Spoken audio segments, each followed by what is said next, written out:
Hi, I'm Victor Deonda, and I'm a Gen Xer. Hi, I'm Darian Davis, and I'm a millennial. Join us now as we loop back in time to revisit the movies stuck inside of our heads. It's the podcast about traversing the generational divide. This is Film Loop.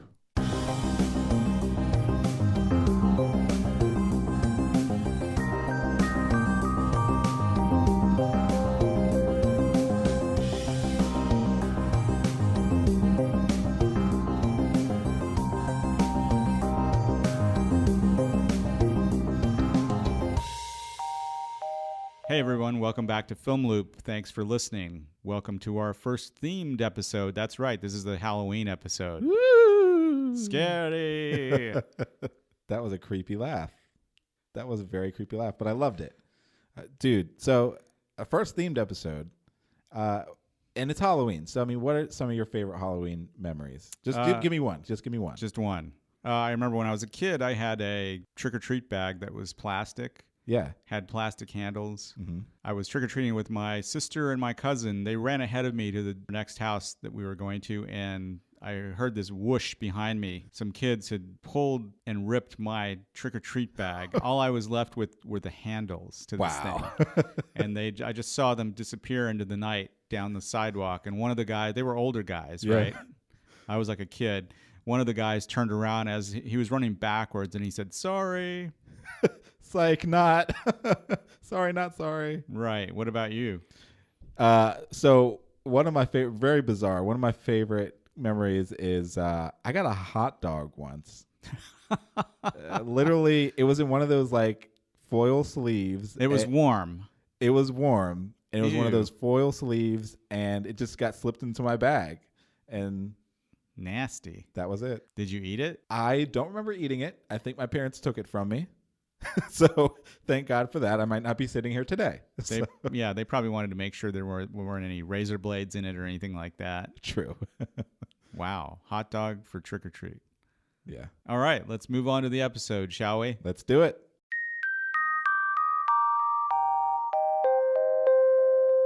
All right, Darian, so what do you got this week? Victor, you are in for a real treat for my pick. This movie for me and many others of my generation. An entire season doesn't officially start until seeing this film.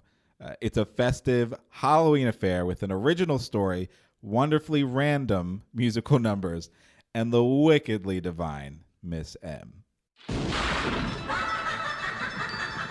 Jump back. Twist the bones and bend the back.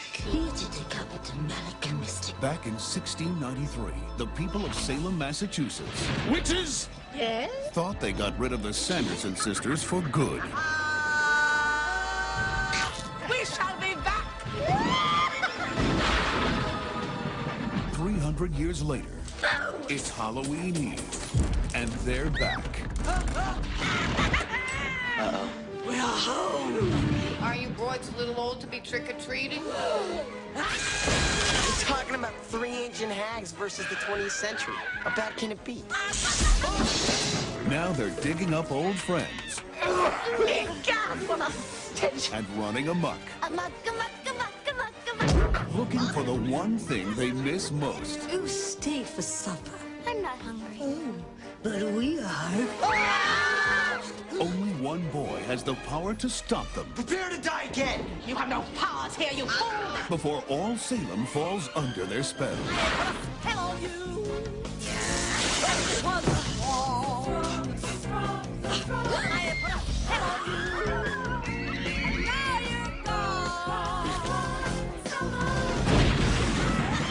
Walt Disney Pictures presents Bette Midler, Hello? Sarah Jessica Parker, Would thou dance with me?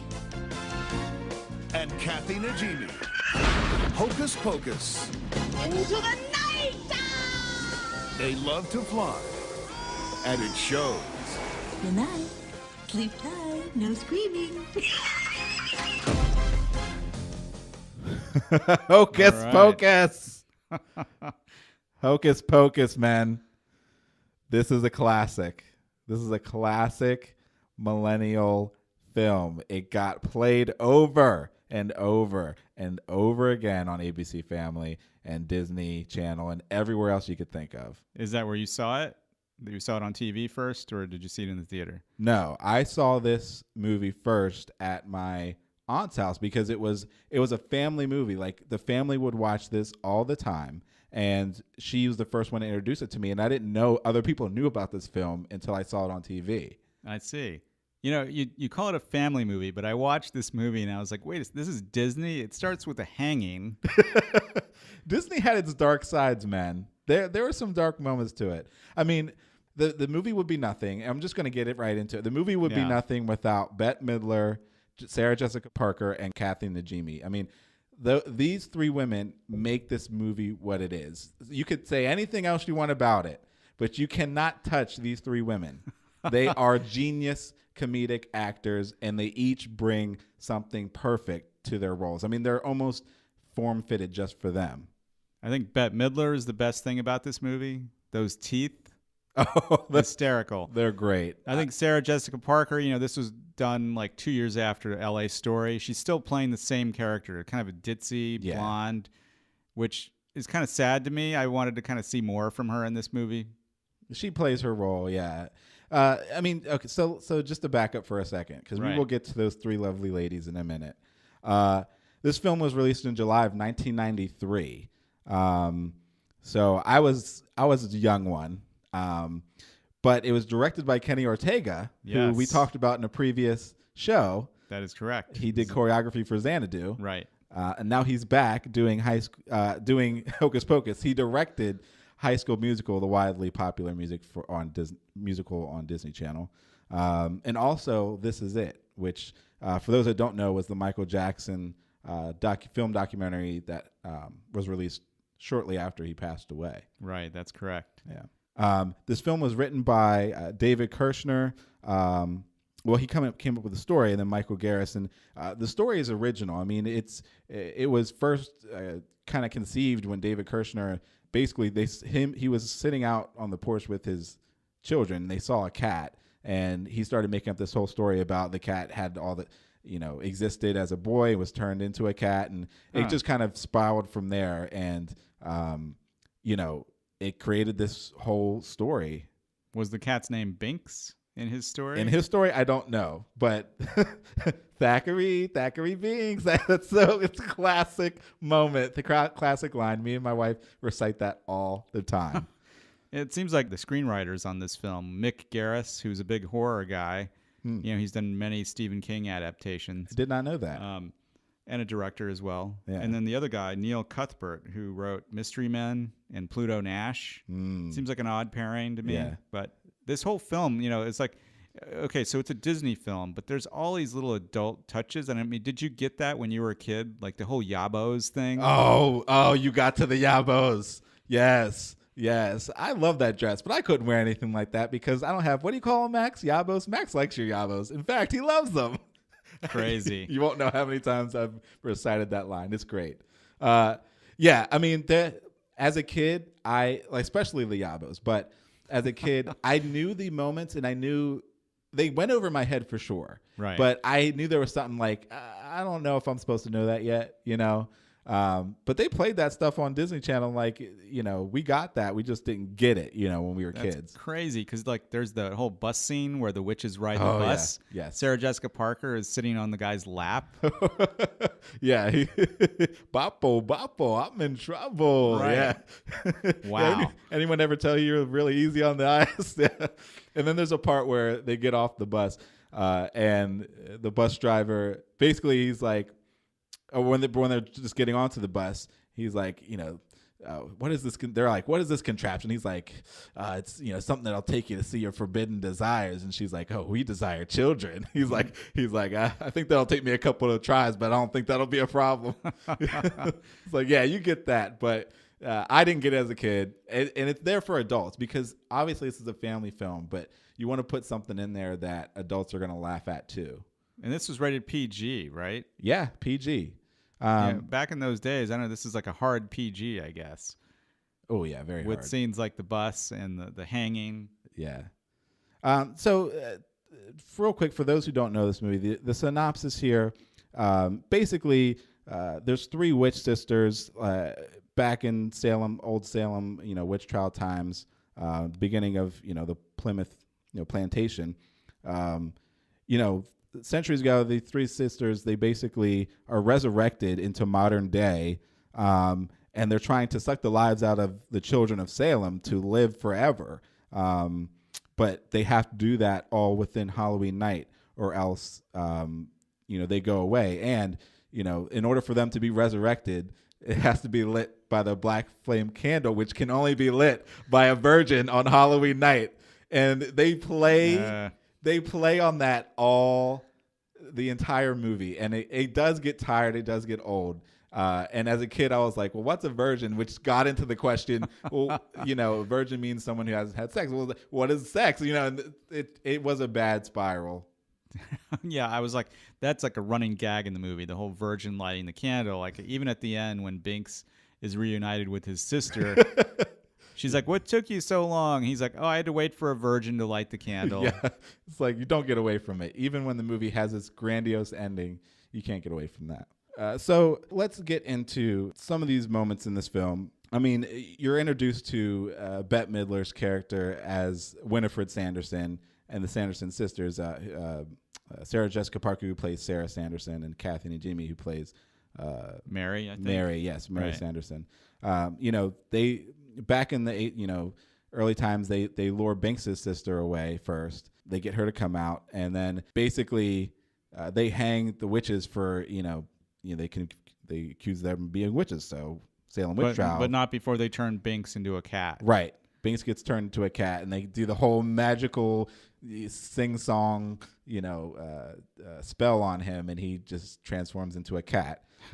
So transform 300 years later, and, the teacher's telling the story to these modern-day kids, these 90s kids, about the story of, the Salem Sanderson witches who have become legend in this town. In Salem. And I didn't get that either. Like, okay, I'm like, what grade are these kids in? You don't find out till later that it's high school. Yeah, they're obviously in high school, I think. But so the main character we follow around is Max Dennison, and he's played by Omri Katz. Right. And then you've got Vanessa Shaw. Yep. Vanessa Shaw and plays Thora Allison. Birch. Yeah. Vanessa Shaw plays Allison, and Thora Birch plays Max's sister, or Omri Katz's sister, Danny. Mm-hmm. They're the 3 main leads, but you follow Max. He's in this town. He's moved from California to Salem. He doesn't like it, but he's trying to pick up the hot girl in school. Right. And, basically he doesn't believe in all the hocus pocus stuff and, Salem witches and things like that. And Allison basically tells him off in class.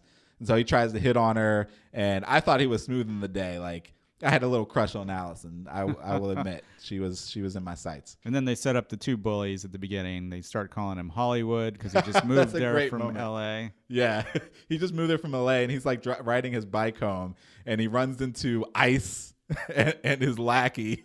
And he's like, oh boy, yeah. And so basically, they steal his Nikes, his cross trainers, and they call him Hollywood, and basically send him on his way home. And he's like, I hate it here. And he basically throws a fit, like any good teenager would do. And Charles Rocket plays his dad. Yes, which I don't know the history behind that. Maybe you can enlighten me. Yeah, I was wondering why is Charles Rocket in this film? I do not know. He was a SNL cast member. Oh. Who actually was famous for getting fired for saying the F word on air. Wow. Incredible. Did not know that. Yeah. But yeah, I mean, so basically Max and Danny go out trick-or-treating. Max doesn't want to do it. It's a point where, like, before they go out, his dad asks him, what are you supposed to be? He's like a rap singer. And then he turns his hat backwards and sends his kid on his way. The parents go out to a party of their own in, town hall. Did you catch the Tron guy dancing behind the parents? I missed that. I totally missed that. There's an older guy who's in the old Tron outfit. Wow. I was like, oh, I got to make a note about that one. Nice. Thank you for that. Yeah, so basically, they go to Allison's house as one of the trick-or-treat stops, and Allison tells them about this house, the Sanderson house, which is now a museum that's broken down. So they go to the museum and they light the candle, basically, and then the witches appear, and all hell breaks loose, or all mishap breaks loose. And Binks shows up, right? Yeah, Binks shows up to kind of stop them and warn them that, now basically you're responsible for having to stop these witches. And they have a run-in with them when they first show up, and they trick them with like the burning flame of death. He's like, oh, he makes fire in his hand. And then the water. What do you call the water? He sets the sprinkler system The burning off? rain of death. Okay. Yeah. He raises his lighter that he has in his pocket, which Right. he doesn't smoke, but apparently he knows how to like frickin' flip a lighter pretty professionally. And he lights the light to the sprinklers. Yeah. And they think it's the burning rain of death, and it's just, sprinklers. But they basically he tricks them. And now the witches are like they're trying to get their kids. They're trying to stay alive, so they got to brew this potion in order to give it to kids, suck the lives out of the kids, and stay alive. It seems really labor intensive, doesn't it? They have to go through all that rigmarole just to get the It potion. wouldn't be a Disney film without that, Victor. And what about that book? It reminded me of Evil Dead. Yes, the leather book with the eyeball. Yeah, the eyeball moving around. Yeah, which was given to her by the devil himself. It's and Bette Midler just plays that whole moment incredibly. She is, like you said, she makes the film. I mean, skipping ahead, the kids are basically running around trying to warn everybody that these witches are back alive, and they have no idea what to do. And eventually, they run back to tell their parents because the police won't believe them, and nobody else will believe them. So they run back to town hall and they try to get their parents to believe them, and that's when the great moment breaks out where the witches show up at town hall to cause a flurry. And then the musical number happens. Yes, the highlight of the film, one of the best moments, and you get to see Bette Midler on full display with Sarah Jessica Parker and Kathleen and Jimmy backing her up, is that musical number that Kenny Ortega obviously choreographed. It's like you would not get a full Bette Midler if you did not get her doing some cabaret music. It's a classic song. I put a spell on you. It's a spin on that classic song by Sinatra and a few other people. It's Screaming Jay Hawkins. Yeah. I put a spell on you. Yeah, the original singer, and just twists it to match her voice, and she's incredible in that moment. That was fun, and like the parents don't believe that they're real witches. They're like, oh, they're just the act. Yeah, because everybody else is dressed up. Everybody else is dressed up at the party. The mom is dressed as Madonna. That was funny. With the cone boobs, Yeah, a very adult Halloween party. Yeah, because she goes to her daughter. She's like, "Do you know who I'm supposed to be?" And the daughter's like, "No," and she's like, "Well, isn't it obvious?" And no, The night goes on. It's a race against the clock. The witches are trying to get this brew. There's one point where the bus driver drops them off, and they show up at Satan's house, which is basically a guy in the neighborhood who's dressed as Satan, and the guy is Gary Marshall. Yeah, which when I first showed Victor this movie, I think he got a sneak peek and was like, "Why is Gary and Penny Marshall in this film?" Yeah, and they're uncredited. They're not credited, and they're wasted in this movie.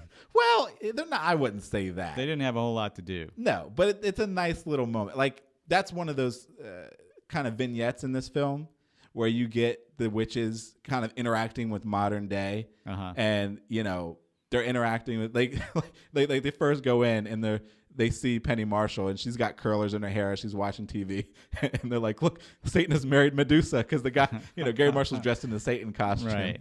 And so they don't understand anything about this world. And Winifred goes off, or Bette Midler's character goes off into the kitchen and calls it a torture chamber because she sees a mallet. And then later there's a scene where they're driving away. The kid Max and Vanessa Shaw are driving away in a car trying to escape them, and Bette Midler shows up right next to them on a broom. Yeah, they're all riding after them, chasing them, and she says, "Where's your driver's license permit?" Yeah. And how suddenly she knows all the ins and outs of this new world. It's the convenience of script writing, don't you know, Victor? Yeah, it's just a one-liner. It's a one-line joke. Yeah. But yeah, there were some funny bits in it. I thought, I think there's a scene, is it the battle in the cemetery where someone, I think it's Doug Jones as the guy, her ex-husband. He says, "Go to hell." And she says, "Oh, I've been there. It's quite nice." Yeah, he plays Billy Butcherson, her ex-lover who left her for Sarah. I missed that part. Yeah, he left her for Sarah, and then, she basically killed him. And so he has a vendetta against her and helps the kids kind of defeat her. But there's a point where before they get to the cemetery where they've lured the witches into the high school where they're going to burn them. Right. And, when the witches show up, he's like, welcome to high school hell. I'm your host, Boris Karloff Jr. I missed that. Oh, dude. Yeah. You got to watch it again. I like the beginning part of that where they lure them, and then Bette Midler's like, "Oh, what place is this?" And she's like, "Oh, it's a prison for children." Yeah, because Mary's character can sniff out kids because that's her special power. And they right. all have special powers. Obviously, Bette Midler's the one that comes up with the schemes, and Mary can sniff out children. And she's like, "Oh, it reeks of children." And Sarah's the sexy one. Yes. Yeah. No. And she gets her moment too. I mean, once they obviously they can't die. I mean, they have Halloween night, so they're not going to be able to die. So Bette Midler thinks all is lost. The kids have taken the book. We feel like that's that moment where the kids have won and all is well. And that was funny because they burn these witches alive in the incinerator. Yep. And the next shot, they're just like prancing down the street like, "Yay, we just killed 3 people." Yeah. Well, they killed 3 witches. They're not people. Anyway, Semantics. Yeah. So the witches come back and they're lamenting it back at their cottage, and Bette Midler plays it up so well. She's like, all is lost. Take me to the window. I want to see the sun one last time. Goodbye, cruel world. Yeah. And so they eventually, the kids end up trying to open the book because they want to help Thackeray. And so when they open the book, Bette Midler's character sees the light from beyond, and it's like, basically they find out where they are. And that's when we get to Sarah Jessica Parker's moment where she gets to shine, and she's basically leaning suggestively over her broom, and she's luring the children back to the cottage because now they have the book, now they have the children. Sarah Jessica Parker sings this lullaby basically to get these kids, to magically, zombify them and come to the cottage. Right, and like how much later? Like I was confused with the timeline. Like how much later in the night was that? Because these kids are all now walking in their Halloween costumes. Some of them are in pajamas. Yeah. So if you follow through the whole night, they tell you what time it is as you go. Really? Yeah. So it's like it's 3:00 when the witches are still trying to find the book, and then by the time they open the book, it's like 5:00. So you're talking about like minutes by the time sunrise happens. So they end up following the witches back to their cottage. It's a lot of this back and forth. It gets tired after a while because they all these set pieces. They go back to the cemetery. They go back to the cottage. Yeah, it's back and forth. It's back and forth. It gets tired, but they trick the witches again, and then the witches lure them back to the cemetery. And that's where the final showdown happens. Yeah, I mean, I thought the broom effects were cool. Yeah, those were awesome. Swooping in and out. And I mean, Bette Midler did that stuff. The actresses did that stuff. Really? They were on the brooms, yeah, and they got rigged up, and Wow. It was tough, I think, but they stuck it out. This movie it's just a classic film. It's for people of my generation. I mean, they remember this as Halloween. Like this film is Halloween for people in their memories. Funny enough, Leo DiCaprio was supposed to be in this film. A lot of people don't know that. Really? He was originally targeted to be in this movie. To play Max? Yeah. Guess what he ended up taking instead? Let me guess. Gilbert Grape. You got it. Wow. What do I win? I think he went with the better option. Yeah, I think so too. You got nominated for Academy Award? Yeah. Yeah. And you got Thora Birch. I thought Thora Birch was excellent in this film. She was incredible. I mean, how old is she in this movie? She was only 9. She was 9 when they filmed this. She also steals every scene she's in. Yeah, definitely. It's just incredible. I mean, again, we talk about kid actors. Thora Birch, Christina Ricci. These people are people who understand. I mean, they just had a special talent. Yeah, especially as kid actors. Spielberg was actually supposed to be attached to this. Really? Yeah. Kirshner wanted Spielberg to direct and produce this film. Obviously, Spielberg, was not going to go for Disney because they were bitter rivals at the time. Right. They are competitors. But originally, they wanted Spielberg to kind of take up the production of it. Huh. And I also noticed that Rhythm and Hughes, Yes. they were one of the producers of the film, and I can't help but think that this was a dry run for Babe. Probably. Yeah. Because they were experimenting with CG and talking animals and things like that, right? Yeah. Yeah. I mean, they did a lot of the work on Binks when, getting him to talk and things like that. Uh-huh. And then, James Horner wrote that song that Sarah Jessica Parker sings. Oh. So he had his hand in it for a little bit. And speaking of Sarah Jessica Parker, apparently she is the descendant of a Salem witch. Really? That was executed. She found out, I guess one of those shows like where you go back, they do celebrity DNA tests and figure out their lineage. She found out that Really? Yes, one of her descendants is a witch. Wow. She was thoroughly, I think she said she was like thoroughly creeped out after that, which I would be too. But again, this is one of those movies. I mean, hopefully you enjoyed it. I've been dying to share this with you. I thought it was nice. I mean, it's a kid's movie. There's some awkward moments, I thought. The whole Yabo thing, the virgin lighting the candle. They beat that with a dead horse. Yeah. It might be different if I saw this when I was younger. Yeah. Like if I was your age. Sure. But it was definitely, I think, geared towards tweens. Yeah. I felt. But a classic nonetheless. I mean, if you have to see this film at least once. That's least my once. recommendation. Yeah. I'm not sure I'll see it again, but yeah. But you got to see the divine Miss M in one of her, what she said, her favorite roles. So that's Hocus Pocus. Nice.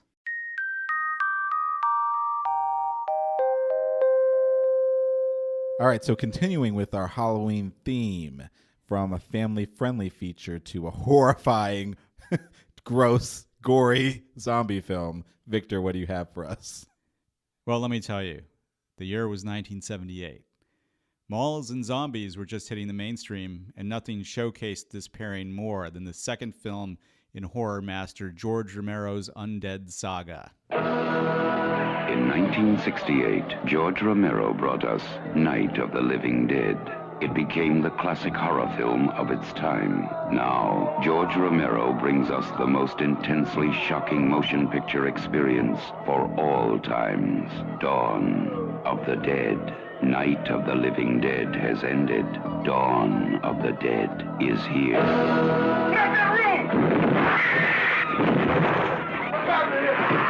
It gets up and kills. The people it kills get up and kill. They must be destroyed on sight.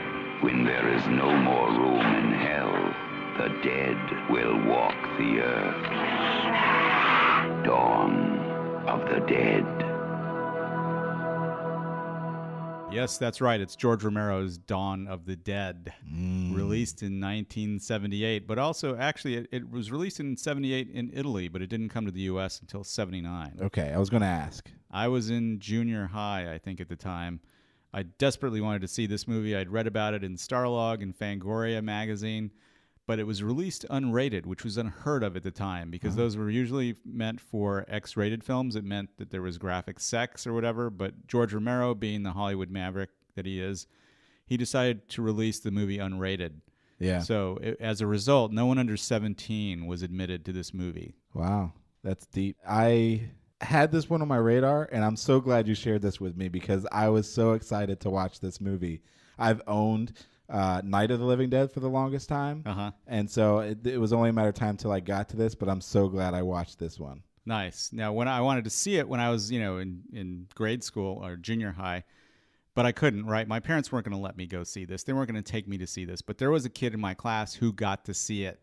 His parents must have been free spirits who decided to take him to the movies, right? And he saw it, and then he came back he saw it over the weekend. He came back to school on that Monday and was talking about the movie. He was talking about how graphic it was, and then it was like everyone was envious of this kid, right? Yeah. He was almost bragging about it. Well, a day later, he stopped talking about it immediately. I think it gave him nightmares for weeks to come. That's what you get.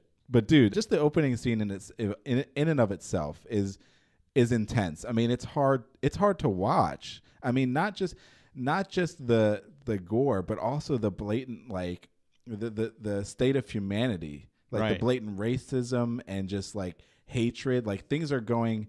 You open into this film and things are have descended into madness already. Right. Things have gone into chaos already. Like you see the TV station at the beginning. Yeah. It's chaos. The zombie apocalypse has already begun. There's no real reason given why the zombies are appearing. I mean, later in the film, there's a TV broadcast about it possibly being viral in nature. But yeah, he doesn't really explain why the zombies are coming back to life. Right. And do you really need a reason? No, not at all. And that's the thing is, it sets the mood of the film. You know how society is reacting. You know what state the world is in. Right. So when you go further into the movie and it becomes like a more intimate type of film, you know what's happening on the outside, and it paints the world for you. Yeah, and I don't know if you noticed in that first scene in the TV station, the director, that's actually a cameo, George Romero.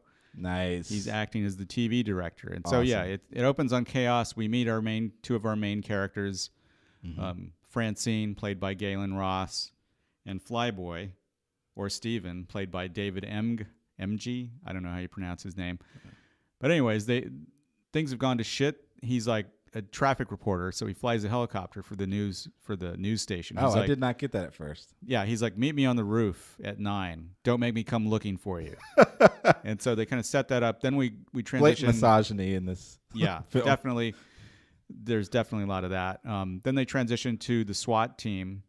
Yes. In the Puerto Rican project. Yeah. I mean, that's crazy. Like the Puerto Rican guy just looks like a guy with makeup on his face. Yeah, there's some brown face in here. Yeah. I mean, that whole scene disappointed me, and I don't know if it was. I see the point they were trying to make. Mm-hmm. It was very hard to watch. Right. It was very hard to watch. And it almost felt like a different film. Like after that, the film seemed totally different. Yeah.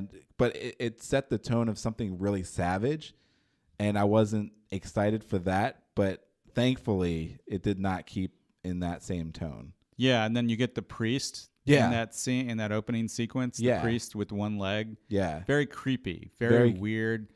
And he's talking about like he's giving them the last rites. And I mean, this is almost like Romero's thinking this is how it would go. This is a possible way it would happen. Yeah, it felt real. Like all civility is gone. Yeah, and that's where we get to meet Ken Foree's.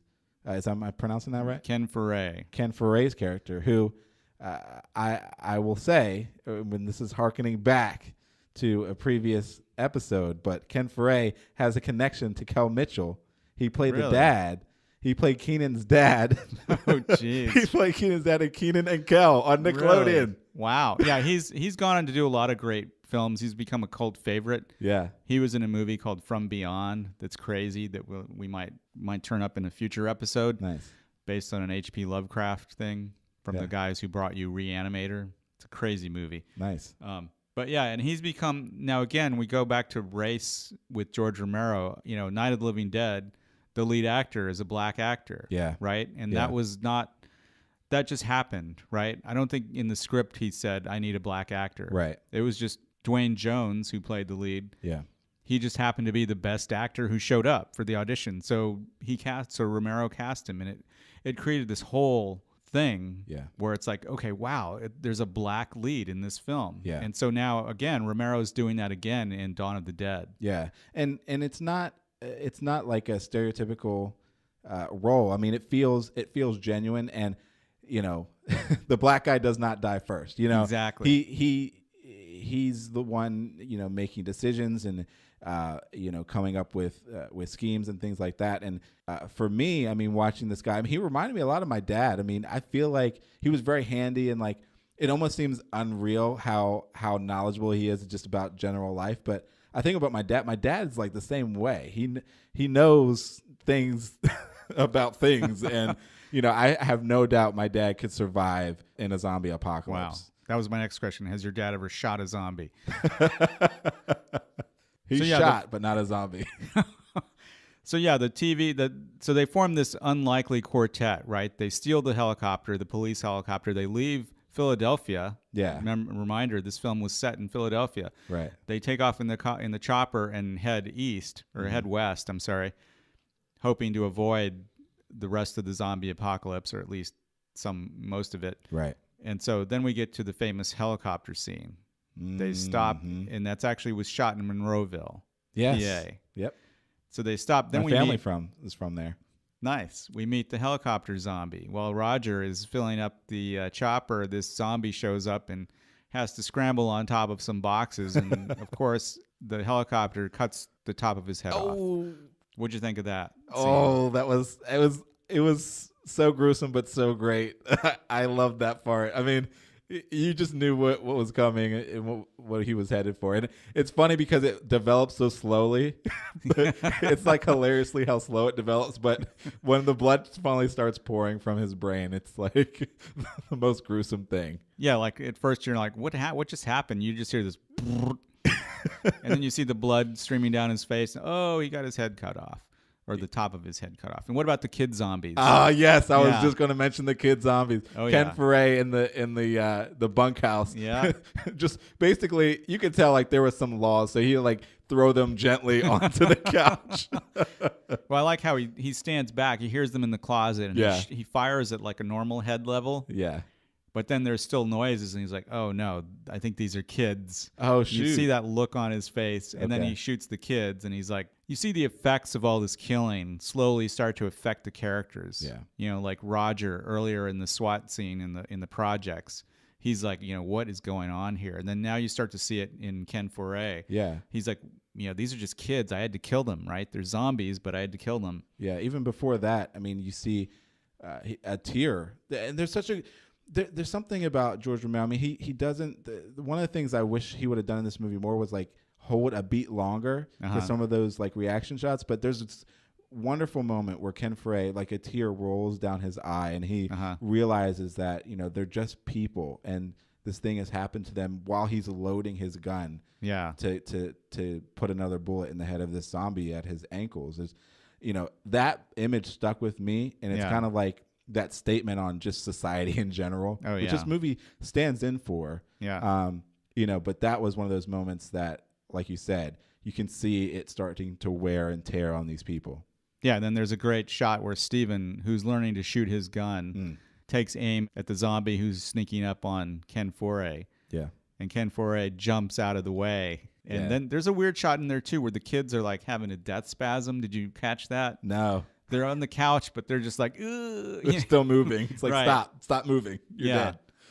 Yeah. And so then there's some, interplay there between Ken Foray and Stephen Flyboy. He starts calling him Flyboy. Yeah. And he says, how does it feel to have a gun pointed at you? Yeah. And I mean, I read into that scene as something more, it's a black man with a gun over a white man and kind of saying, how does it feel? Yeah. That was a statement. I don't know if it was intentional by Romero, but again, another moment in this film that makes a statement larger than, just the zombie apocalypse. Yeah, I can totally see that. Yeah. And so they move on in their journey, and they see what? They see a mall. Oh, before the mall, though. Uh-huh. How about the rednecks? Oh, yeah, the redneck shooting party. That's great. And the Iron City beer. Yeah. Yes. Iron City. And then the music playing there, too. Yeah. It's just like some country song, and they're like, oh, what? You got him, or like, oh, I missed him. Yeah. There's a guy I found on YouTube called Adam the Woo. Oh yeah, and we'll post a link in the show notes. Nice. He goes to different locations where movies were shot, and he went to Monroeville and Pittsburgh, and he talks about all the locations in Dawn of the Dead, and one of them is the Redneck Shooting Gallery. So then they move on and they go to the mall, and that's Monroeville Mall. Yes, which was one of my parents' childhood malls. That and Greengate Mall in around Greensburg. So wow, some personal connection. I actually went there a few times. We would go visit family. So yeah. And that was in the 90s, or? Well, when I was a kid, yeah. But my parents grew up going there. Nice. And then the whole mall. Basically, the rest of the movie takes place in the mall, right? They come into the mall. They figure out, oh, you know what? We can hole up here for a while. Mm-hmm. So then they've got to get rid of all the zombies. Yeah. They've got to go zombie hunting. Yeah. I mean, they've got to go, and they call it, what do they call it? Hit and run. Right. They're in the place and like, you know what? I bet you there's a lot of nice stuff in here. How about a hit and run? Yeah. And they start just basically ransacking the place. And like you said, they're gonna try and seal it off now. They want to hole up there. And it's just funny when they turn on the switches for all the power Yeah. and the music comes on. Yeah. I just thought, and then the music in the film too. In the credits, it's called, the music's credited to Dario Argento and the Goblins. It's actually just Goblin. Yeah. And they did music for Suspiria. And, Dario Argento was one of the big investors in this movie. It wouldn't have gotten made had he not put money into it. Who was he? Dario Argento was a great Italian film director, Oh. horror film director. Directed Suspiria, which might show up on an upcoming episode. Yeah. So he's doing the music. It's crazy music in this movie. What'd you think of that, of the music? Yeah, it was weird. I mean, there's moments where it's kind of cool, like the atmospheric stuff. But yeah, when they're in the mall and they're playing that weird music, yeah, it was creepy. I mean, rightfully so. It's a horror film, but yeah, I was like, this is I don't like. But this. it's like the music you'd hear in a mall, Right. And then you see the zombies on the ice rink and the crazy zombies on the escalator. There's Sweater Zombie on the escalator. Love Sweater Zombie. He makes it to the end of the movie. Yes. There's Krishna Zombie. Lots of different zombies. Oh, and my favorite was the baseball zombie. Which one was that? You remember there's a scene where Franny comes up and she's in it's like a JCPenney that they go into. Right. And she's up there, and she's behind the glass, and there's a baseball zombie. He just kind of squats down on the floor, and he's like staring into her eyes longingly. Yeah. And she, yeah. I mean, hey, it's instincts, right? Yeah. And she's just kind of like, he's a human. I mean, this is a sad state. And like, what'd you think of, okay, so she reveals that she's pregnant. Oh, boy. And then you remember she's like smoking, she's drinking. She's drinking the whole time. You can see her belly bump, and, time has passed while they're in this mall, and she's still drinking. Yeah, exactly. And again, I think that the actress was very adamant that her character was not flailing and screaming. Exactly. And, they even have a moment in the film where she's like, I want to be in on these decisions. Right. I'm not just a third wheel, some kid you have to lug around. And, for that part, I appreciate that fact. I think that, they're smart in that decision. But then it's like, okay, well, she's pregnant now, so she can't, she can't drink or smoke. And yet that's, I guess when it's in the zombie apocalypse, all bets are off. Exactly. And you remember she's like, I don't know about you guys, but I want to learn how to fly that chopper. Yeah, which is smart. And that would be my first instinct if I didn't know. Right. And I love the part where they, I think it's Ken Foray, where he says, we're going on a hunt. Yeah. It's like right after they lock all the outer doors. Yep. And they've got to clean up all the zombies. Yeah. They get the trailers. Remember, they get the tractor trucks to block the entrances. Yep. Yeah. Peter gets bit. Yeah. Peter gets bit. Now, what was in the bag? That's what I want to know. Remember, he forgets his bag. And he's like, we got to go back. We got to go back. I think he just had stuff in it. Right. I mean, it's nothing he couldn't leave behind. I mean, and I was ready for Peter to die. I mean, he was annoying. I did not like Peter. Well, remember what Ken Foray tells him? He's like, have you got your head on straight? Yeah. Yeah. You straight, man. Yeah. You straight. You're not just fooling with your life. You're fooling with mine. Yeah, exactly. I've used that line in my own real life before. But yeah, so what's in the bag? We don't know. But he has to go back and get it. And as a result, he gets bitten. And so we know he's going to turn into a zombie eventually. Yeah. And there's a heartfelt scene between quote unquote heartfelt between him and Ken Foray where he's saying, hey man, once I turn, just do me the honors and kill me. Yeah. And then he's like, I'm not getting up, man. I'm not getting up. And there's a part where he's like delirious and he's like, did we get him? Did we get him? Yeah. And Ken Foray's just like sitting in, outside the room. It's like, yeah, we got him. He's like, we whipped him. We whipped him and we got him all. Yeah. Yeah. And I love that scene too where he gets bit. Right, there's a whole struggle. He's trying to get into the cab with the truck. Right. And Ken Foray, great moment where he's like, he's trying to get a shot, right? He's got his gun. He's like, get back, man. And then later he's like, damn. Yeah. Yeah, after, I love Roger that gets moment. Bitten. Yeah. It's just like, damn. It's like, no, he got bit. We let him go. I was like, Ken, just drop him and go, man. Drop him and go. And so, yeah, it's like the whole movie, like they talk about, oh, this meant something in their lives. This is why they came back to the mall. Yeah. There's a whole undercurrent there, a theme, subtext of like consumerism. Yeah. Even them as they stay there and they've got everything they want, like in the mall, right? There's a barber shop in the mall. There's a gun shop. Yeah. Franny's at one point, they're having dinner and she's like, what have we done? Right. Yeah. What are we turned into? Yeah. Yeah. And It's funny because even before Peter gets bit, they form this family, and it's like any a lot of the tropes that that are you see in zombie movies today kind of started with what Romero was trying to do. I mean, you have this nuclear family of misfit people that are just forced together because of these circumstances, right? And they have to get along. Yeah, and they form a greater team, right? As a result. Yeah. And I mean, for most part, you're kind of endeared to them, but, you don't know. It's a horror film. You don't know whether you're supposed to care for these characters or just wait for them to die. Right. And part of it was, Steven was eventually going to go down. I was just waiting for when. I felt like Franny was going to make it, because she was adamant flying the chopper, and then she's going to get out of there, because every good zombie movie needs a chopper. And what about Peter? Did you think he was actually going to kill himself at the end? Remember, he's got the little gun. He's like, "Go without me." He's going to shoot himself. I thought he was going to sacrifice himself, and then I realized, like, what for? Like, why are you staying behind? You don't need to fight them off, right? And then he makes the split second decision. And it's like, he dun da da, and he just dumps it. And then his karate skills kick in. Yeah, and he's doing these high kicks to these zombies' foreheads. And this heroic music is playing in the background. I think he kicks Sweater Zombie because Sweater Zombie makes it up to the roof. He does. Franny's in the chopper. Doesn't he grab her leg or something? I think so. But yeah, there's like this whole OJ thing where he's running through, tackling them, kicking them, doing the kung fu kicks. Yeah. But it's interesting because, the original ending to the movie was that they both commit suicide. Really? Yeah. So Peter shoots himself in the head, and Franny leans up into the helicopter blades. Oh, shoot. Because there is that shot of her, like, remember, she's kind of waiting for Peter to see if he's going to come up. Yeah. And she's kind of hanging out of the door. Yeah. Originally, in Romero's original script, they were both going to just kill each other, commit suicide, and that was the end of the movie. Oh, wow. It would have been interesting because the last shot was like the helicopter, just a close-up on the helicopter blades as it ran out of gas and just stopped. Oof. That would have been interesting, but instead, they changed it while they were shooting to this happier ending where it's still not a happy ending. Mm-hmm. They're flying off into God knows what, right? You don't know what they're going to encounter. They're going to run out of gas. Yeah. So it's hopeful. I guess it's bittersweet, but yeah. Yeah.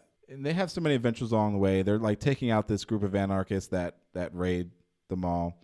But yeah, I mean, and again, you see a lot of echoes that things like The Walking Dead, like the whole zombie fever that kind of washed over the country a few years ago. Oh, yeah. And this is when zombies were not cool, I guess. Right. They weren't mainstream at all yet. Yeah. But it spawned a lot of copycat films, especially over in Italy. Lots of Italian films that were not a lot gorier. Yeah. But not with the same themes or, intents. They were just like trying to make a quick buck. Yeah. So, I mean, thanks for sharing this one with me because, I mean, this is a film that not only am I going to watch again, but, I'm going to see something new in it every time.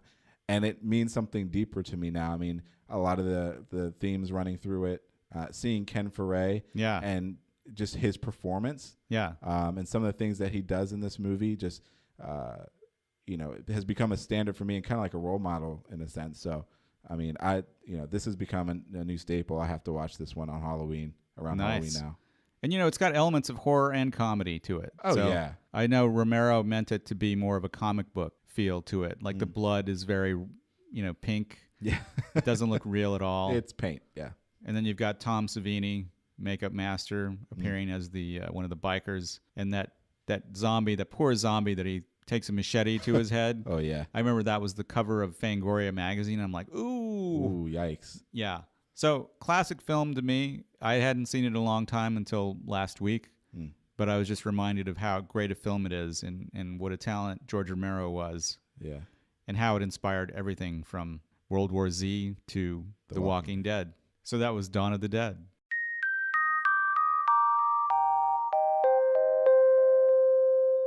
All right, that's going to do it for our All Hallows Eve episode. Thanks for listening. We hope you enjoyed. Yes, thanks for listening. We'll see you in 2 weeks with a brand new episode where we talk about a classic British franchise featuring puppets and Bill Paxton. See you then. Well, that does it for another episode of Film Loop. Thanks for joining us. If you like what you heard, leave us a review on iTunes. It really helps us out a lot. For references and links mentioned in this episode, visit us online at filmloopshow.com. Don't forget to share your thoughts and comments and follow us on Facebook, Twitter, and Instagram at Film Loop Show. We'd love to hear from you. Thanks again for listening. See you next time on Film Loop.